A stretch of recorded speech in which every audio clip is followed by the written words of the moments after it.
লক্ষ্মীর ভান্ডার অতীত, আসছে গণেশ ভান্ডার। ভাইরাল ছবিকে ঘিরে জোর জল্পনা নেট পাড়ায়। সম্প্রতি শেষ হয়েছে লোকসভা ভোট, যেখানে পশ্চিমবঙ্গের শাসক দল জিতে গিয়েছে। তবে এই জয়ের পেছনে কারণ স্বরূপ বারবার উঠে আসছে একটি প্রকল্পের নাম। সেটি হলো লক্ষ্মীর ভান্ডার। বাংলার মা বোনেদের অ্যাকাউন্টে টাকা পাঠানো হয় এই প্রকল্পের মাধ্যমে, যার ফলে উপকৃত হয়েছেন 2 কোটিরও বেশি মহিলারা। শুধুমাত্র রাজ্য বা দেশে নয়, আন্তর্জাতিক মহলেও লক্ষ্মীর ভান্ডার প্রকল্পের সুখ্যাতি হয়েছে। 2021 সালে শুরু হওয়া এই সামাজিক প্রকল্প ইতিমধ্যেই পৌঁছে গিয়েছে বাংলার ঘরে ঘরে। প্রথমে শুরুটা হয়েছিল সর্বসাধারণের জন্য 500 টাকা ও সংখ্যালঘু সম্প্রদায়ের জন্য 1000 টাকা দিয়ে। তবে 2024 সালেই সেটা বাড়িয়ে ডাবল করে দেওয়া হয়।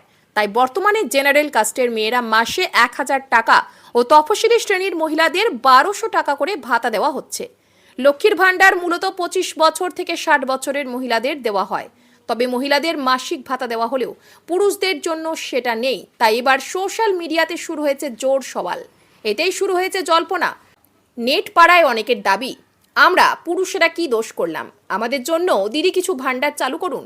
আবার অনেকের পোস্টে দাবি জানানো হয়েছে, লক্ষ্মীর ভান্ডারের মতন পুরুষদের জন্য যদি প্রকল্প চালু করা হয় তাহলে লোকসভা ও বিধানসভা সর্বত্রই সর্বোচ্চ সিট পাওয়া যাবে।